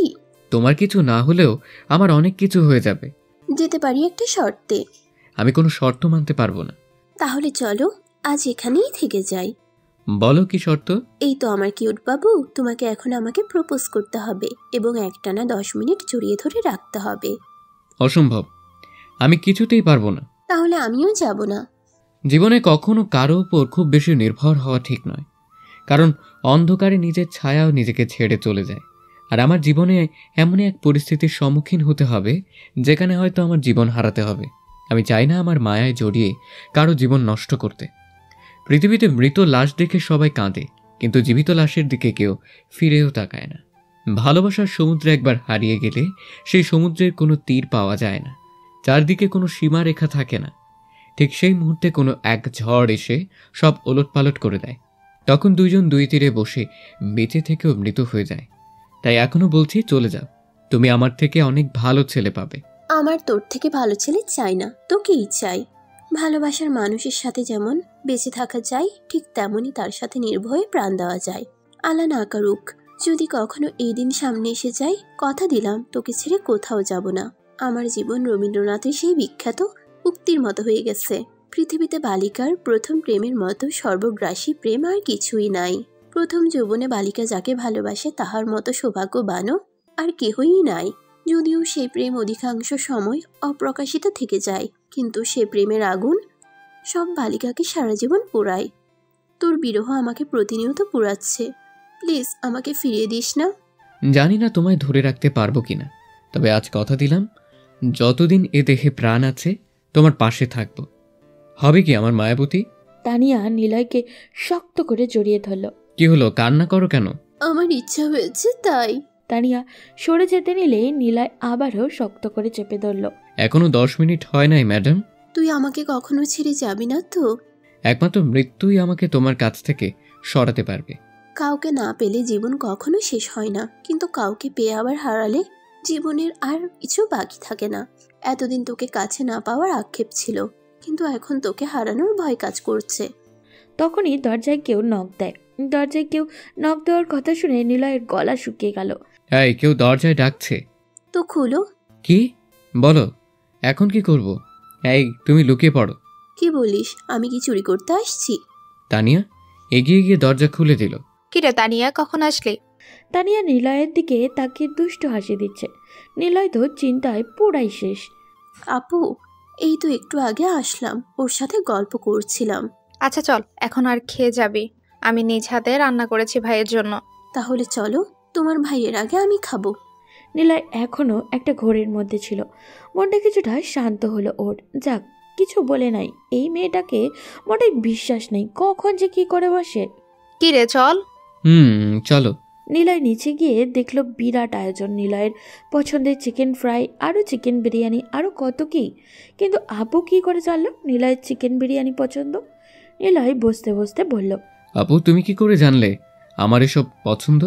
আপু কিছুটা অভিমানী সুরে বলল, তুই কি ভাবছিস আমরা তোর থেকে দূরে থাকতাম বলে তোর খোঁজ নিতাম না? আমার কথায় কি কষ্ট পেয়েছো? কাছে গিয়ে কথাটা বলল নিলয়। না, আমি কষ্ট পাইনি। ধুর আপু, আমি তো এমনি কৌতূহল বশত জিজ্ঞেস করেছি। আচ্ছা ঠিক আছে, এখন খেতে বস। এই বাড়িতে এখন আমার আর কোনো মূল্য নেই, কেউ আদর করে না। সিঁড়ি দিয়ে নামতে নামতে কথাটা বলল ছোট আপু। আমার কাছে তোরা দুজনই সমান, তোরা দুজন আমার চোখের মণি, তোরাই আমার বেঁচে থাকার একমাত্র অবলম্বন, আব্বু আম্মুর দেয়া আমানত। আপুর চোখে জল টলমল করছে। নিলয় একটা প্লেটে খাবার নিয়ে আপুর মুখের সামনে ধরলো। আপুর মুখে কিছুটা আনন্দের ছাপ দেখলো। নিলয়ও খেতে শুরু করলো। ওদিকে ছোট আপু মুখ গোমড়া করে দাঁড়িয়ে আছে। এই আপু দেখো কিরকম তোমাকে হিংসে করে। আপু চুপচাপ হাসছিল। এই নে হা কর। না, লাগবে না, তোমরা দুজন খাও। হইছে, আর রাগ করা লাগবে না। নিলয় এতক্ষণ খেয়াল করেনি আর একজন তাদের সামনে বসে রাক্ষসীর মতো গিলে যাচ্ছে। এই রাক্ষসী, আস্তে খা, গলায় আটকে যাবে। আপু দেখছো তোমার ভাই কি বলছে? নিলয়, ওর সাথে এমন করছিস কেন? রাতে খাওয়া দাওয়া শেষ করে উঠতে যাবে তখন তার পায়ের উপরে কারো পা অনুভব করলো। বুঝলো এটা তানিয়ার কাজ। তাই নিলয়ও না বোঝার ভান করে উঠে গেল। যাওয়ার সময় একটা ফ্লাইং কিস দিয়ে গেল তানিয়া। নিলয় কিছুটা অবাক হয়ে রুমে চলে গেল। কি অদ্ভুত আমাদের এই জীবন, তাই না? কেমন রহস্যময়ভাবে সময়গুলো কেটে যায়। একটু পর ছোট আপু আসলো হাতে কফি নিয়ে। কিরে, ওষুধ খেয়েছিস? এই নে কফি খা। চল বারান্দায় গিয়ে বসি। চলো। ছোট আপু নিলয়ের থেকে তেমন বড় না, 2-3 বছরের বেশি হবে। তার দুই বোনই অত্যন্ত সুন্দরী। ছোটটা কিছু ফাজিল টাইপের। কিরে, কই হারিয়ে গেলি? না বলো। আর কি বলবো, মানুষ এখন প্রেমের জগতে হারিয়ে গেছে। ধুর, কি বলো? আচ্ছা ভাই, এই মায়াবতীটা কে? নিলয় সবেমাত্র কফিটা মুখে দিয়েছে। কথাটা শুনেই কাশি শুরু হয়ে গেল। নিলয় কিছুটা অবাক হলো। এটা শুনে আপু সব জেনে গেল না তো? কি বলো, কে হবে? ভাই, তুমি যতই লোকাও, কিছু একটা তো আছে। জ্বরের ঘরে মানুষ সত্যি কথাই বলে, আর তুমি তো জ্বরের ঘরে শুধু একটা শব্দই বলেছিলে। কি বলো? আমি বলছি। আর কি বলছি? না, আর কিছু না। আর আমরাও তোরে নিয়ে ব্যস্ত ছিলাম, তাই আর শোনা হয়নি। নিলয় কিছুটা স্বস্তি নিঃশ্বাস ফেলল। কিন্তু তার ভাগ্যতে সত্যি সুখ নামক পাখিটা নেই। ফোনের স্ক্রিনে একটা নাম্বার ভেসে আসলো, জান দিয়ে সেভ করা। নিলয় দেখে তো অবাকের চরম সীমায় পৌঁছালো। ফোন হাতে নিয়ে ধরতেই তারা বুঝতে বাকি রইল না যে এটা তানিয়ার কাজ। এদিকে আপু তাকিয়ে মুচকি মুচকি হাসছে। হ্যালো বাবু, কি করো? আমি পরে কথা বলছি, একটু বিজি বলেই লাইনটা কেটে দিলাম। আপু আমি জানি না এই নাম্বার কে সেভ করেছে। ভূতে সেভ করছে তোর ফোনে? আচ্ছা ভাই, মেয়েটাকে দেখতে কেমন? আরে কি বলো ধ্যাত, বলে উঠে চলে গেল বড় আপুকে খুঁজতে। কিন্তু নাই, কোথাও পড়ে নাই। দেখলো রুমটায় যেখানে আব্বু আম্মু থাকতেন তাদের স্মৃতি যে রুমের কোনায় কোনায়। তার পিছু পিছু ছোট আপুও চলে আসছে। দুজনে দরজার সামনে গিয়ে দাঁড়ালো। আব্বু আম্মু ফটোতে হাত বোলাচ্ছে। আব্বু আম্মু, তোমরা আমার কাছে ভাই বোনকে আমানত হিসেবেই রেখে গিয়েছিলে। আজ দেখো তারা কত বড় হয়ে গেছে। আমি তোমাদের আদর ভালোবাসা একটু হলেও পেয়েছি, কিন্তু ওরা তো তাও পায়নি। বিশ্বাস করো, আমি সর্বোচ্চ চেষ্টা করেছি। তারা পিছনে গিয়ে দাঁড়ালো। আপু বুঝতে পেরে চোখ মুছে পিছনে তাকালো। কিরে, তোরা কখন আসলি? নিলয় আর ছোট আপু দুজনেই চুপ, এক দৃষ্টিতে তাকিয়ে আছে। ফটোটার দিকে নিলয়ের মনের ভিতর কেন জানি তোলপাড় হচ্ছে। মনে হচ্ছে ছবির মানুষগুলো নিলয় তাদের দিকে টানছে। আমাদের তিনজনকে অনেক পথ পাড়ি দিতে হবে, প্রতিশোধ নিতে হবে, কঠিন প্রতিশোধ। যারা আমাদেরকে বাবা মায়ের ভালোবাসা থেকে বঞ্চিত করেছে তাদের কঠিন শাস্তি দিতে হবে। তোরা দুজন আমার সাথে থাকবি তো? নিলয় আপুকে শক্ত করে জড়িয়ে ধরল। আমার শরীরে একটা রক্তবিন্দু যতদিন থাকবে ততদিনে তোমার পাশে থাকবো। আপুকে ধরে নিয়ে রুমে শুইয়ে দিল। সকালে ঘুম থেকে উঠে নাস্তা করতে বসলো। আপু এখনো হাসেনি, কিচেনে কি একটা যেন করছে। কিরে নিলয়, এখনো তো বলি না মেয়েটাকে? কোন মেয়ের কথা বলছিস? না কিছু না, তাড়াতাড়ি দাও, কলেজে যাব। খেয়ে দিয়ে কলেজের উদ্দেশ্যে রওনা হলো। তানিয়ার বাসার সামনে গাড়ি নিয়ে দাঁড়িয়ে আছে। একটু পর আসলো। তুই একদম আমার সাথে কথা বলবি না। কাল রাতে কল দিলাম বিজি বলে কেটে দিলি, এরপর খাওয়ার সময় আমাকে রাক্ষসী বলছিস। কোথায় আমি রাগ করবো উল্টো উনি রাগ করছেন। আমি কি করছি? আমার ফোনে কি দিয়ে নাম্বার সেভ করেছো? কালকে কল দিয়েছো, আপুর সাথে ছিল, আমাকে এখন সকাল বিকাল জিজ্ঞেস করছে। মেয়েটা কে? ভালো করছি। এখন আপুকে গিয়ে আমি বলবো। কি বলবা? বলবো তুই আমাকে ভালোবাসিস, আমাকে বিয়ে করতে চাস। আমি কখন বললাম? আর আপুরা আমার থেকে বড়, আগে তাদের বিয়ে হবে এরপর আমার। আচ্ছা এসব বাদ দে, চল ফুচকা খেতে যাই। অসম্ভব, আমি জঘন্য জিনিস কখনো খাবো না। কি বললি? তোকে খেতেই হবে। পারবো না, ইম্পসিবল। তানিয়া জোর করে গাড়ি থামিয়ে ফুচকাওয়ালার কাছে যায়। নিলয় গাড়িতে বসেই আছে, অনেকবার ইশারা দিচ্ছে কিন্তু নিলয় নড়ছে না। এরপর ও হাতে নিয়ে চলে আসলো গাড়িতে, এসেই খাওয়া শুরু করেছে। নিলয় চুপচাপ বসে দেখছে। মুখটা কেমন জানি লাল হয়ে চোখ দিয়ে পানি পড়ছে। এরপরেও টপার টপ গিলে যাচ্ছে। নিলয় হা কর। অসম্ভব। হা করতে বলছি। জোর করে নিলয়ের মুখে ঢুকিয়ে দিল একটা।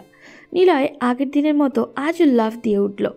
নিলয়ের চোখ দিয়ে অনবরত পানি পড়ছে, পানি খেয়ে যাচ্ছে কিন্তু কিছুতেই কাজ হচ্ছে না।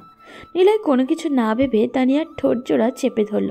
ও ছাড়ার জন্য ছটফট করছে কিন্তু নিলয় ওর ঠোঁটের মিষ্টি অনুভব করতে লাগলো। একটু পর ও রেসপন্স করতে লাগলো। প্রায় 10 মিনিট পর ছাড়লো। নিলয় বুকের উপরে কিল ঘুষি দিতে লাগলো। নিলয় এখনও হাঁপাচ্ছে। কুত্তা, কি করলি এটা? যেমন কর্ম তেমন ফল। জোর করে খাওয়ালে কেন? তানিয়া কিছু বলে খেতে লাগলো। নিলয় দুষ্ট হাসি দিয়ে বলল, ওই আমাকে একটা দাও। খবরদার, আমি তোর মতলব জানি না। তারপর দুজনে কলেজে পৌঁছে গেল। বাবু আজ ক্লাস করবো না, চলো আজ ঘুরতে যাব। অসম্ভব, আমি কিছুতেই ক্লাস মিস করব না, চলো ক্লাসে। জোর করে ক্লাসে নিয়ে গেল ওরা। নিলয়ের পাশে বসে ক্লাস করতে ডিস্টার্ব করছে। নিলয়ের কোলে বারবার শুয়ে পড়ছে। নিলয় জোর করে সরিয়ে দিচ্ছে। অনেক কষ্ট করে ক্লাস শেষ করলো। ক্লাস থেকে বেরিয়ে বসায় চলে গেল নিলয়। গিয়ে কিছুটা অবাক হলো, একজন অপরিচিত যুবক দাঁড়িয়ে আছে, পাশে আপুরাও দাঁড়িয়ে আছে। নিলয় গিয়ে ছোট আপুকে জিজ্ঞাসা করলো, আপু কি হয়েছে আর এই লোকটাকে? নিলয় ভাই তুই রুমে যা, আমি তোকে পরে বুঝিয়ে বলবো। নিলয় কিছু না বলে রুমে চলে গেল। মনের মধ্যে অজানা একটা কৌতূহল কাজ করলো, কে এই লোক? দুপুরে খাবার খেতে বসেছে, লক্ষ্য করলো বড় আপু শুধু খাবার নাড়ছে, কিছুই খাচ্ছে না। আপু কি হলো, খাচ্ছ না কেন? চুপচাপ খাবার খা, কথা বলিস না। মনের মধ্যে একটা অভিমান কাজ করলো নিলয়ের, তাই চুপচাপ খাবার খেয়ে রুমে চলে আসলো। একটু পর বড় আপু রুমে আসলো, এসে কোনো কথা না বলে জড়িয়ে ধরে কান্না করে দিল। ভাই তুই কি রাগ করেছিস আমার উপর? না। রাগ করে কোনো লাভ নেই। আমাদের বোন এখন ভালোবাসার বিরহে পাগল হয়ে গেছে। আমি অনেকবার বলেছি, এখনো বলছি, আমি রিয়াদকে ভালোবাসি না। আপু রিয়াদটাকে? দুপুরে যে ছেলেটা আসছিল ওইটা। তা ছেলেটা কি করে? ওর বাবার কোম্পানিতে জব করে। তুই জানিস না ভাই ওই ছেলেটা কে? কে? ও ওই জঘন্য লোকটার ছেলে, যার কারণে আজ আমরা বাবা মায়ের আদর ভালোবাসা থেকে বঞ্চিত। নিলয় আর ছোট আপু তো পুরাই শক। কি বলিস আপু, এটা কি করে সম্ভব? আমিও তো রিয়াদ ভাইকে অনেক দিন থেকে চিনি, কিন্তু কখনো বলেনি। বিশ্বাসঘাতকতা করেছে আমার সাথে, আমার ভালোবাসার নাটক করে আবার তোদেরকেও আমার কাছ থেকে কেড়ে নিতে চায়। আমি তোদের ছাড়া বাঁচতে পারবো না। আমার কিন্তু রিয়াদ ভাইকে দেখে এমনটা মনে হয় না, আর উনি সত্যি তোকে অনেক ভালোবাসে। প্রায় 10 বছর আমরা 3 জন লন্ডনে একসাথে পড়াশুনো করলাম, কই কখনো তো তেমন হয়নি। আর আমি জানি তুইও ওনাকে ভালোবাসিস। আর ওনার বাবার শাস্তি তো ওনাকে দেওয়া যায় না। আগে ভালোবাসতাম কিন্তু এখন না, এখন ওর প্রতি আমার শুধু ঘৃণা কাজ করছে। যার বাবা 3টে ছেলে মেয়েকে এতিম করতে পারে, তার ছেলে ভালো হবে এর গ্যারান্টি কি? আমার মনে হয় তুই ওনাকে মেনে নে, কারণ মুখে যাই বলিস তোর চোখ বলে দিচ্ছে তুই এখনো রিয়াদ ভাইকে ভালোবাসিস। এসব বিষয়ে তোরা কথা বলবি না। আমার জীবনের ডিসিশন প্লিজ আমাকে নিতে দে। আপু চলো আমরা দুজন রিয়াদ ভাইয়ের সাথে কথা বলি, আমরা যে করেই হোক ওদের এক করে দেব। ওদের বিয়ে দিয়ে দিই, পরে তুমিও বিয়ের জন্য লাফালাফি শুরু করে দাও। দূর আপু, তুমি সব বিষয় নিয়ে ফাজলামি করো কেন? আচ্ছা, আমার কিউট ভাই, কালকে দুজন কথা বলবো ওর সাথে। বলে আপু রুমে চলে গেল। রুমে এসে রেস্ট নিয়ে পড়তে বসলো। রাত প্রায় 8টার দিকে ভাবলো একবার তানিয়াকে কল দিবে, কিন্তু কি জানি ভেবে আর ফোন দিল না। মনের মধ্যে একটা সংকল্প করলো, যে করেই হোক রিয়াদ ভাইয়ের সাথে আপুর বিয়ে দিতেই হবে। আপু তাদের জন্য নিজের জীবনের সব সুখ বিসর্জন দিবে, এটা তো হতে পারে না। রাত প্রায় 8:30। ফোনটা বেজে উঠলো, হাতে নিয়ে দেখলো তানিয়া কল করেছে। হ্যালো, কি রে, কি করস? কিছু না, এই তো বসে আছি। বসে থাকো। আমাকে একটাবার কল করতে পারোস না? আমি একটা মেয়ে হয়েও বেহায়ার মতো বারবার তোকে কল করি। আচ্ছা, এরপর থেকে ফ্রি হলে করব। তুই কিছু নিয়ে টেনশনে আসোস? তুমি কেমনে বুঝলা? সেটা তোমাকে বুঝতে হবে না, মনের মধ্যে টান থাকলে সব বোঝা যায়। তোর প্রতি আমার টান আছে, তাই আমি বুঝি। ও তাই? ঠিক তাই। এখন বল কারণটা, আমার কিন্তু টেনশন হচ্ছে। নিলয় আপুর বিষয়টা খুলে বলল। আচ্ছা, কোনো হেল্প লাগলে বলিস, আমি করব। আচ্ছা ঠিক আছে। নিলয়, বলো। তোকে না খুব দেখতে ইচ্ছে করছে। আমারও। এই আমিও দিন দিন লুচ্চা বেটা হয়ে যাচ্ছি। সত্যি তোর আমাকে দেখতে ইচ্ছা করছে? তাহলে তো আজ রাতেই দেখা করতে হয়। কিভাবে? রাতে খাবার পর কল দিস, সব বলবো। ওকে। এখন একটা পাপ্পি দে। কিভাবে দিব? শালা, তুই সত্যি একটা আনরোমান্টিকের ডিব্বা। ফোন দে, আমি ফিল করছি। ওকে। বাহ বাহ। আপু, তুমি? তা কাকে কিস করা হচ্ছিল? কাকে কিস করব? আমি ফোনটা শ্বাস দিয়ে পরিষ্কার করছিলাম। বুঝি, সব বুঝি। এখন তাড়াতাড়ি খেতে চল। নিলয় আর কথা বাড়ালো না। টেবিলে গিয়ে দেখলো বড় আপু নেই। আপু, বড় আপু কোথায়? তার নাকি খেতে ভালো লাগছে না, পরে খাবে। কি হলো আবার? তুমি খাবার নিয়ে রুমে চলো। চলো। তোমরা এক একজন প্রেমের লাইলি মজনু হবা, আর আমি চাকরের মতো খাটবো। তাহলে তুমিও প্রেম করো। তাহলে স্বীকার করলি তুই প্রেম করস? বল না ভাই, মেয়েটা কে? ধুর, আমি কথার কথা বললাম। হইছে, চল এখন। গিয়ে দেখলো আপুর রুমে শুয়ে আছে, দরজা খোলা। আপু, এই আপু। আপু লাফ দিয়ে উঠলো। তাদের দেখে চোখের পানিটা লুকানোর ব্যর্থ চেষ্টা করলো। চোখের পানি লুকালে যদি সব সমস্যার সমাধান হয়ে যেত, তাহলে কবেই আমরা সুখী হয়ে যেতাম। কোথায় কি লুকালাম? এসব কথা পরে হবে, এখন খেয়ে নাও। ভালো লাগছে না? তোরা খেয়ে নে, আমি পরে খাবো। না, আমি তোমার হাতেই খাবো।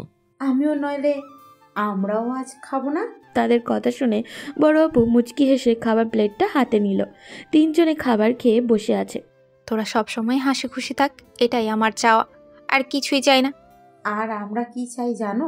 কি চাস? আমরা চাই যাতে আমাদের সুখের জন্যে আমাদের বোন যাতে নিজের সুখ বিসর্জন না দেয়। তোরা যেটা চাচ্ছিস সেটা কিছুতেই সম্ভব নয়। আচ্ছা, এসব বাদ দাও, এখন সবাই ঘুমোতে চলো। নিলয় রুমে এসেই তানিয়াকে কল করলো। কি রে, খাওয়া শেষ? তুমি খেয়েছো? এইমাত্র খেয়ে আসলাম। তুই এক কাজ কর, আমাদের বাসার নিচে আয়। এখন? আয়। নিলয় ভয়ে ভয়ে বাড়ির গেট পার হয়ে ওদের বাড়ির নিচে গেল। হ্যালো, আমার ভয় করছে, তুমি কোথায়? এই, তুই কি পুরুষ মানুষ নস? কেন, আমাকে দেখে কি তোমার মহিলা মনে হয়? তুই আমার রুমের নিচে আয়। আসছি এখন। দেখ, ব্যালকনির সাথে একটা মই আছে, ওইটা দিয়ে উঠ। নিয়ে গিয়ে ব্যালকনির গ্রিল দিয়ে উঠলো। হঠাৎ পা পিছলে পড়ে যেতে নিলে কেউ শক্ত করে ধরলো। কি রে, এইটুকুতেই পড়ে গেলি? তা কি করব, চোরের মতো কোনোদিন গ্রিল বেয়ে উঠেছি? হইছে, এখন রুমে আয়। নিলয় রুমে গেল। টেবিলের উপর ব্ল্যাক কফি রাখা, মনে হয় কিছুটা খাইছে। নিলয় হাতে নিয়ে খেতে লাগলো। কি রে, তুই আমার কফি খাচ্ছিস কেন? সেদিন তুমি আমার খাইছো, আজ আমি তোমার খেলাম। ওইটাতে কিন্তু আমি থুতু দিছি। আমার ওসবে কিচ্ছু হয় না। ভালোবাসার মানুষের দেওয়া বিষও মধু ভেবে খাওয়া যায়। ওই, তোর কি জ্বর টর হয়েছে? হঠাৎ করে এত রোমান্টিক হয়ে গেলি কি করে? আমি সবসময় রোম্যান্টিক, শুধু তোমার চোখে সেটা পড়ে না। হয়েছে, আর ভাব নিতে হবে না। কি বললে তুমি? আমি ভাব নেই? যাও, আমি চলে যাচ্ছি। কি হলো, আমার নিলয় বাবু অভিমান করছে? আমি কারো বাবু না। ওলে, বাবুটা দেখে অভিমান করছে। এসো, তোমার অভিমান ভাঙিয়ে দেই। আবারও সব শুরু করছো? তোর এই সমস্যা, কিছু করার আগেই লাফানো শুরু করস। আর কিছু করলে তো কি না কি করবি। কথা বলতে বলতে তানিয়া নিলয়ের একদম কাছে চলে আসছে। লক্ষ্য করলে ও রহস্যময়ভাবে নিলয়ের মুখের দিকে তাকিয়ে আছে প্রায় 3 মিনিট পর। কি হলো, এভাবে তাকিয়ে আছো কেন? তোকে দেখি আমার পিচ্ছি নিলয় কত বড় হয়ে গেছে। তুমি মনে হয় ছোট রয়েছো। একটা আবদার করি, রাখবি? কি বলো? তোর শার্টটা খোল। দূর, কি বলো? প্লিজ বাবু, খোল না, মাত্র একবার। অসম্ভব। তোকে আসলে রিকোয়েস্ট করে কোনো লাভ নাই, আমার জিনিস আমি যা ইচ্ছে করব। তানিয়া জোর করে নিলয়ের শার্টের বোতামগুলো খুলে ফেলল। এই কি করছো? চুপচাপ দাঁড়িয়ে থাক। ওয়াও, কি? তোর বুকের ডান পাশের ওই তিলটা, ছোটবেলায় আমি কতবার তোর ওইটাতে কিস করছি। তোর এই তিলটার কারণেই জানোস কত কিউট লাগে। বুঝছি, এখন সরো, অনেক রাত হয়েছে, আমি ঘরে যাব। যাবি? এর আগে আমি আমারটা আদায় করে নিব। কি বলো এসব? তানিয়া কোনো কথা না বলে ওর মুখটা নিলয়ের বুকের কাছে নিয়ে আসলো। নিলয়ের হার্টবিটটা বেড়ে যাচ্ছে। তানিয়া তার বুকের ডান পাশের তিলটাতে গভীরভাবে চুমু খেলো। নিলয় আবেশে চোখ বন্ধ করে জড়িয়ে ধরলো। হুঁশ ফিরতেই ওকে ধাক্কা দিয়ে শার্টের বোতামগুলো লাগিয়ে যেদিকে আসছিল সেদিকেই নেমে যেতে লাগলো। ওই সাবধানে, পড়ে যাবি। রুমে এসে কিছুতেই ঘুম আসছে না ওর। চোখ বন্ধ করলেই সেই মুহূর্তটা চোখের সামনে ভেসে উঠছে নিলয়ের। পরের দিন সকালে ঘুম থেকে উঠতে কিছুটা লেট হয়ে গেল তার। তাড়াতাড়ি রেডি হয়ে নিল। নিচে গিয়ে দেখলো ছোট আপু প্রায় রেডি। তোরা দুটা কই যাস? না আসলে ভাই আমাকে নিয়ে আজ রেস্টুরেন্টে খাওয়াবে, তাই বলেছি হালকা ঘোরাও হবে। আচ্ছা, তা আমাকে তো বললি না কি নিলয়? আসলে না আপু, আমি এলাকাটা পুরো চিনি না, তাই ভাবলাম একটু হাঁটাহাঁটি করে আসি। আচ্ছা, সাবধানে যাস আর দুপুরের আগে বাড়ি ফিরে আসিস। ওকে আপু। তারা বেরিয়ে পড়লে একটা রেস্টুরেন্টের উদ্দেশ্যে। সে মিথ্যা কথাটাও ঠিক মতো বলতে পারে না, একটু হলেই ধরা খেয়ে যেত। কি রে ভাই, তোর টারেও খবর দে, রথ দেখা আর কলার বাঁচা দুটোই একসাথে হয়ে যাবে। কি সব বলছো? রেস্টুরেন্টে গিয়ে দেখলো রিয়াদ ভাই আগ থেকেই বসে আছে। তারা গিয়ে একসাথে বসলো। তোমরা এসেছো এতেই আমি খুশি, কিন্তু তোমাদের গুন্ডি বোন জানলে তো আস্ত রাখবে না। ছি দুলা ভাই, তোমার হবু বউকে এটা বলতে পারলা? বউ আর হতে দিলে তো। আসলে আপু, আব্বু আম্মুর বিষয়টা নিয়ে খুবই চিন্তিত, কারণ এখানে আমাদের পরিবারের নিরাপত্তার কথা জড়িত। এই বিষয় নিয়ে আমি তোমাদের সাথে কথা বলতে চাই। কি কথা? আমার বাবা আবার তোমাদের ক্ষতি করার প্ল্যান করছে। আমি চাই না নিজের পরিবারের মানুষের সাথে বেইমানি করতে। আমার ওই বাড়িতে দম বন্ধ হয়ে আসে। তাহলে এখন কি করবে? তোমরা দিশাকে প্লিজ রাজি করাও, আমি তোমাদের সাথে থাকতে চাই। প্লিজ, ছোটবেলা থেকে বাবা শুধু ব্যবসা নিয়ে থেকেছে, অনেক লোককে ঠকিয়েছে। আমি চাই না পাপের টাকায় আর চলতে। প্লিজ তোমরা হেল্প করো। চেষ্টা করব, কিন্তু আফজাল সাহেব উনি কি রাজি হবেন? তুমি ওনার একমাত্র ছেলে, উনি তো আবার খুব সম্মানিত ব্যক্তি। ওই লোকটার মানার আর না মানার উপর কিছুই যায় আসে না। আমি আর ওই বাড়িতে ফিরে যাব না। তাহলে চলো আমাদের বাসায়। শালাবাবু, তুমি জানো না তোমার গুন্ডি বোনের জেদ সম্বন্ধে। এখন গেলে আমাকে খুন করতে পারে। আসলে তুমি আমাদের উপর ভরসা করতে পারছো না, এখন পরিস্থিতি আমাদের অনুকূলে। কিভাবে? তোমার বইয়ের সবচেয়ে বড় দুর্বলতা নিলয়। তোমার পক্ষে নিলয় বললে আপু আগুনেও ঝাঁপ দিবে, আর এটা তো সাধারণ একটা ক্ষমা। আর আপু এখনো তোমাকেই ভালোবাসে। কিভাবে বুঝলে? কাল যখন তুমি ফিরে আসলে রুমে গিয়ে সে কি কান্না। নিলয় লক্ষ্য করলো রিয়াদ ভাই কিছুটা খুশি হয়ে গেছে। প্লিজ হেল্প মি শালাবাবু। হেল্প করতে পারি, তবে আমরা দুজন আবার ফ্রিতে কিছু করি না। এই না হলে আমার ভাই, একদম আমার মনের কথা বলেছিস। কথা দিচ্ছি, আমার লাইন ক্লিয়ার হয়ে গেলে তোমাদের দুজনের ব্যবস্থা খুব শীঘ্রই করে দেব। আমরা নিজেদের ব্যবস্থা নিজেরাই করতে পারি, বেশি না। আমাদেরকে নিয়ে ভালো কোথাও ঘুরতে নিয়ে গেলে আর রেস্টুরেন্টে খাওয়ালেই হবে, কি বলিস? আসলে যেহেতু আমাকে একটু বেশি কষ্ট করতে হবে, সেহেতু সাথে একটা আইফোন হলে মন্দ হয় না। এক কাজ করি, আমার কিডনি 2টা বিক্রি করে দেই। তাহলে আমরা সাথে নাই, কি বলিস আপু? আমি কি না করেছি নাকি? চলো। এখন আবার আমাকে কত কাজ করতে হবে। তোমার বোনের রাগ ভাঙানো কি এত সহজ? এরপর 3 জন বাসার উদ্দেশ্যে রওনা দিল, কিন্তু বাসায় ঢুকতেই দিশা, কোথায় গিয়েছিলে? ঘুরতে। আপু ঠাস করে ছোট আপুর গালে চর বসিয়ে দিল। নিলয়ের দিকেও কেমন করে তাকাচ্ছে জানি। তুমি মারলে কেন? ভাই প্লিজ, তুই এসবের মধ্যে আসিস না। আমি কতবার বলেছি আমার এসব বিষয়ে তোরা জড়াবি না। তোরা ভাবছিস তোরা আমাকে লুকিয়ে কোনো কাজ করতে পারবি? আমি এসব কি জন্য করি তোরা কি কিছুই বুঝতে পারছিস না? তোদের কিছু হলে আমি কি নিয়ে বাঁচবো? সরি আপু, আসলে এসব কিছু আমার প্ল্যানে হয়েছে, আর আমাদের সাথে আরেকজন এসেছে। রিয়াদ ভাই বসায় ঢুকলো। দিশা, আমার কথা একবার শোনো প্লিজ। তোমার সাথে আমার কোনো কথা নেই। আমি আর ওই বাড়িতে যেতে চাই না, প্লিজ আমাকে তোমাদের সাথে রাখবে। আমি তোমাকে হারাতে চাই না। বাহ, ভালোই তো নাটক শিখেছ। বাবার অসম্পূর্ণ কাজকে সম্পূর্ণ করতে এসেছো। প্লিজ দিশা, আমার বাবার কাজের শাস্তি কেন আমাকে দিচ্ছ? আমি আর ওই লোকটার কাছে যেতে চাই না, প্লিজ আমাকে ফিরিয়ে দিও না। তানিয়া এসে এসব দেখে এক কোণায় দাঁড়িয়ে রইল। নিলয়েরও সেদিকে লক্ষ্য নেই। তুমি ভালো হও কিংবা খারাপ হও সেটা আমার দেখার বিষয় না।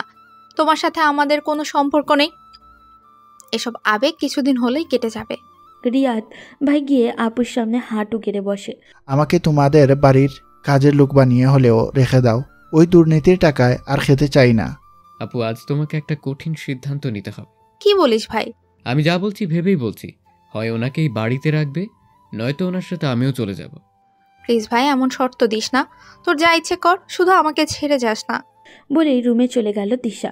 কিরে, ভালোই তো অভিনয় করলি। কি বলো ছোট আপু, কেমন অভিনয় করলাম? এখন তোর গার্লফ্রেন্ড সামনে থাকলে তোদের দুজনকে নিয়ে একটা সিনেমা বানিয়ে ফেলতাম। তুমি সবসময় এরকম করো। নিলয় দেখলো তানিয়া অদ্ভুত দৃষ্টিতে তাকিয়ে আছে। সে ভয়ে ঢোক গিলল।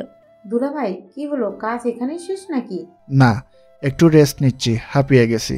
সবাই একত্রে হেসে উঠল। রুমে এসে বসেই রইল নিলয়। একটু পর তানিয়া এসে দরজা লাগিয়ে দিল। কি হলো, দরজা বন্ধ করছিস কেন? তোর গার্লফ্রেন্ড কে?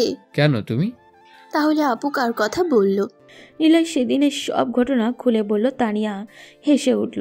আমাকে এখন প্রপোজ কর। ও তাই বুঝি? এই মেয়ে, বউ হতে চাও? বউ হলে আমাকে ভীষণ ভালোবাসতে হবে। আমাকে প্রতিদিন খাইয়ে দিতে হবে। আঁচল দিয়ে আমার মুখের ঘাম মুছে দিতে হবে। চুলগুলো খোলা রাখতে হবে। হাত ধরতে দিতে হবে। আমি প্রচুর দুষ্টুমি করি, আমার সাথে তোমাকেও দুষ্টুমি করতে হবে। এক কাপ চা ভাগ করে খেতে হবে। আমিও ভীষণ ভালোবাসবো। আমিও খাইয়ে দিব, শাড়ি পরিয়ে দেব, আমার ডান বাহুতে শুতে দিব। প্রতিদিন জড়িয়ে ধরে ঘুমোবো, একসাথে বৃষ্টিতে ভিজবো। রাতের বেলায় রাস্তায় হাঁটা আমার ভীষণ ভালো লাগে। আমার সাথে হাঁটতে হবে। পায়ে ব্যথা হলে কোলে নিতে পারবো এনি টাইম। এক আইসক্রিম দুজনে খাবো। অসুস্থ থাকলে রান্না করে খাইয়ে দেব। যথেষ্ট পরিমাণ লম্বা আছি। বুকের মধ্যে মাথা রাখা কোনো ব্যাপারই না। সিরিয়াল দেখা একদমই চলবে না। বাচ্চা কাচ্চা হলে তাদেরকে চড় থাপ্পড় দেওয়া যাবে না। আদর করতে হবে, আর একটু একটু ঝগড়া করব। তবে বাপের বাড়ি যেতে পারবে না। অভিমান আমি ভাঙাবো শেষমেশ। একদম 5 ওয়াক্ত নামাজ ঠিকঠাক পড়তে হবে, কিন্তু সাথে আমাকেও পড়াতে হবে। কারণ এই ইহকালে নয়, পরকালেও একসাথে থাকতে চাই। কে রাজি তো? মনটা দিলাম তোমার হাতে, যতন করে রেখো হৃদয় মাঝে। ছোট্ট করে আমার ছবি এঁকো, স্বপ্নগুলো দিলাম তাতে। আরও দিলাম আশা, মনের মতো সাজিয়ে নিও আমার ভালোবাসা। এভাবেই সারা জীবন আমার পাশে থাকবে তো? আমি তো তোমাতে আসক্ত হয়ে পড়েছি। রাতে ঘুমোতে পারি না, চোখ বন্ধ করলেই তুমি সামনে চলে আসো। অনেক প্রার্থনা করে পেয়েছি তোমায়, অনেক যত্ন করে রেখেছি তোমায়। তোমাকে ভোলার কথা ভাবতেই পারি না, কারণ ভাগ্যের রেখা থেকে ছিনিয়ে এনেছি তোমায়। তোমায় ভোলার কথা আমি স্বপ্নেও ভাবতে পারি না। হে প্রিয়, যেদিন আমি তোকে ভুলে যাব, ধরে নিও আমি আর এই পৃথিবীতে নেই। দূর আকাশের কোনো তারা হয়ে গেছি। নিলয় গিয়ে ওকে জড়িয়ে ধরল। তোমায় আমি শুধু ইহকালে না, পরকালেও চাই। আল্লাহ যেন তোমার আর আমার মরণ একসাথে দেয়। একটু পর তারা বাইরে চিৎকারের আওয়াজ শুনল। লাফ দিয়ে উঠে গেল। গিয়ে যা দেখলো তা দেখে হাসি কিছুতেই থামিয়ে রাখতে পারল না। তাই হো হো করে হেসেই দিল সবাই। দিশার রাগ ভাঙানোর জন্য রিয়াদ দরজার সামনে বসে পড়েছিল। অনেকক্ষণ যাবার পর দিশা জোরে দরজাটা ধাক্কা দেয়। তখন রিয়াদ ছিটকে পড়ে, কাতরাচ্ছে। আরে দুলা ভাই, এইটুকুতেই হাল? এখনো যে কঠিন পথ পাড়ি দিতে হবে। কিরে, কাকে দুলাভাই বলছিস? কেন, রিয়াদ ভাইকে। ও কিভাবে তোর দুলাভাই হলো? কেন, তুমি বিয়ে করলে উনি আমার কি হবে? আমি ওকে বিয়ে করতে যাব কেন? দেখ ভাই, তোর কথায় আমি ওকে থাকতে দিয়েছি বলে এই ভাবিস না আমি সব ভুলে গেছি। ভাই সাহেব ওঠেন। ছাদে গিয়ে সবাই টিম মিটিংয়ে বসলো। নিলয়, তিশা, তানিয়া আর রিয়াদ ভাই। কি করে তোমার বোনকে ইমপ্রেস করা যায় বলো তো? কিছুতেই কাজ হচ্ছে না। লাইফে রিস্ক নিতে হবে ভাইজান। না হলে সফল হতে পারবেন না। কি বলছো এসব? মাথার উপর দিয়ে যাচ্ছে। বলতে পারি, তবে তুমি কি রিস্ক নেওয়ার জন্য প্রস্তুত? কিরকম রিস্ক? আজকে থেকে তোমাকে উল্টো পথে হাঁটতে হবে। এই যাত্রায় হয় তুমি আপুকে পাবে, না হয় চিরতরের জন্য হারাবে। ধুরু আপু, তোমার সব বস্তা পচা আইডিয়া। আর তুই তো সব জানতা। আপু তুমি বলো। আমার কিন্তু ভয় করছে। ভীতু হলে হবে না, মনে সাহস রাখতে হবে। তাহলে বলো কি প্ল্যান? আজ থেকে তুমি আপুকে ইগনোর করবে, আর ওকে দেখলেই ফোন বের করে কারোর সাথে রোমান্টিক কথা বলবে। দেখবে আপু যদি সত্যিই তোমাকে ভালোবাসে তাহলে কাজ হবে। রিয়াদ ভাই, বুঝে শুনে কাজ করো, পরে কিন্তু পচতাতে হবে। এই নিলয়, খুন করে ফেলবো তোর সাথে। বাজি যদি কাজ হয়ে যায়, রিয়াদ ভাইয়ের দেওয়া আইফের আমি নেব। ওকে, বাজি রইল। ভাইয়া আপনি ওর কথায় কান দিয়েন না, আপুর কথা মতো কাজ করেন, দেখবেন আমার মনে হচ্ছে কাজ হবে। কারণ মানুষ যত যাই করুক নিজের ভালোবাসার মানুষকে কারোর সাথে শেয়ার করে না। তাহলে চলো আমাদের নিয়ে ঘুরতে। ও তাইলে চলো। নিচে এসে আমরা সবাই মিটিমিটি হাসছি। এটা দেখে দিশা জিজ্ঞাসা করলো, কিরে নিলয়, তোরা এমন হাসছিস কেন? আজকে একটা জায়গায় যাব। কোথায় যাবি? কোনো দরকার নেই দুপুরবেলা বাইরে যাওয়ার, বিকেলে যাবি। শুধু আমি না, ছোট আপু, তানিয়া, রিয়াদ ভাই সবাই যাবে। কোথায় যাবি সেটা তো বল। তুমি তো রিয়াদ ভাইকে পাত্তা দিলে না, এখন আমরা ওর সাথে ওর গার্লফ্রেন্ডের সাথে দেখা করতে যাচ্ছি, মানে ডেটিং এ। কি কি জেলাস ফিল হচ্ছে? তোদের যেখানে ইচ্ছে যা, আমার কি। বলেই রুমের দিকে হাঁটা শুরু করলো। রিহাদ ভাই ওষুধ কাজ করা শুরু করে দিয়েছে। আমার কিন্তু এখনো ভয় করছে। তোরা দুইটা কি পুরুষ? এবার নিলয় আর থেমে থাকতে পারলো না। খবরদার, আমাদের পুরুষত্ব নিয়ে প্রশ্ন তুলবে না। ঠিক কথা শালা বাবু। এখন ঝগড়া শেষ করবে নাকি যাবে? ও হ্যাঁ, চলো। কিন্তু একটা কথা বলো তো, কে আপুকে আমাদের খবর পাচার করে? আমি জানি। চলো আজকে দেখবে এই তিশার খেল। তোমার উপরেই ভরসা প্রিয় শালী, আমার মুখে দিও না চুনকালি। সবাই হেসে বেরিয়ে পড়ল। গাড়িতে উঠতেছে তখন দিশা তাদের ড্রাইভার ইমরানকে কল করে। ইমরান ভাই, তুমি ওরা কোথায় যায় সব খবর আমাকে জানাবা। ওকে আপামনি, আপনি কোনো চিন্তা করবেন না। গাড়ি গিয়ে একটা রেস্টুরেন্টের সামনে থামলো। সবাই নেমে ভিতরে গেল, শুধু তিশা বাদে। তিশা ইমরানের কাছে গিয়ে বলল, ইমরান ভাই তুমি 500 টাকা রাখো, কিছু খেয়ে নিও। আমরা একটা দরকারে এসেছি, ভিতরে যাব। আমি এখানেই খেয়ে নিই। আমরা এখানে একটা পার্সোনাল কাজে এসেছি, তুমি একটু বাইরে থাকো। ওকে। ইমরানের বাচ্চা, এখন দেখো তোমার কি করি। আপু এসবের মানে কি? তোরা শুধু দেখে যা। এখন ইমরান আপুকে কল করবে, এর আগে আরেকটু খেলাটা জমিয়ে নিতে হবে। রিয়াদ ভাই তুমি আর তানিয়া ওই কোনার টেবিলটাতে বসো, আর ব্যাগে যে ওড়নাটা এনেছি ওটা দিয়ে মুখ ঘুরে রাখবি। সবাই দিশার কথা মতো কাজ করলো। ইমরান ভাই দূরে দাঁড়িয়ে তাদের দিকে তাকিয়ে আছে। রেস্টুরেন্টের গ্লাসের ভিতর দিয়ে নিলয়ের দেখা যাচ্ছে। রিয়াদ ভাই তুমি তানিয়ার হাতটা ধরো। আপামনি, এখানে তো আমাকে ওরা ঢুকতে দেয়নি। কেন? মনে হয় রিয়াজ স্যার কোনো একটা মেয়ের সাথে দেখা করতে এসেছে। তুমি কি করে বুঝলে? রেস্টুরেন্টের গ্লাসে দেখা যাচ্ছে রিয়াজ স্যার একটা মেয়ের হাত ধরে বসে আছে, মেয়েটার মুখ দেখা যাচ্ছে না। আচ্ছা, ওকে লক্ষ্য রেখো। ওকে। চলো আমাদের কাজ শেষ, খবর জায়গা মতো পৌঁছে গেছে। এখন যা হবার বাড়িতে হবে, বাড়িতে যাওয়ার পর শুরু হবে আসল খেলা। ভয় ভয় সবাই বাড়ির দিকে পা বাড়ালো। ওমা, এ কি পরিস্থিতি! পুরাই স্বাভাবিক, যেন কিছুই হয় নাই। রিয়াদ দিশাকে দেখে কানে ফোনটা নিয়ে কথা বলতে বলতে রুমের দিকে যাচ্ছে। দিশাও পিছন পিছন যাচ্ছে দেখে নিলয় আর তিশা গিয়ে লুকিয়ে পড়ল। আরে জান, তুমি চিন্তা করো না, আমি তো আছি। তুমি বললে আজই তোমাকে বিয়ে করব। আপু পিছন থেকে রিয়াদ ভাইয়ের কলার চেপে ধরলো। কি হচ্ছে কি দিশা, সারো, আমি ইম্পর্টেন্ট কথা বলছি। আমার থেকে ইম্পর্টেন্ট? আজ তোকে খুন করেই ফেলবো। কেন? রেস্টুরেন্টে গিয়ে মেয়েদের সাথে ফষ্টি নষ্টি করবা আর এখানে এসে আমাকে ভালোবাসার বাণী শোনাবা? তা তো হবে না। বিশ্বাস করো দিশা, আমি শুধু তোমাকেই ভালোবাসি। আমি সব কিছু রেখে তোমার কাছে চলে এসেছি। আমি চাই না ওই পাপের রাজ্যতে আবার ফিরতে। প্লিজ তুমি আমাকে ইগনোর করো না। তোমার চোখে আকাশ আমার, তোমার চোখে বৃষ্টি, তোমার চোখে দেখি আমি ভালোবাসার দৃষ্টি।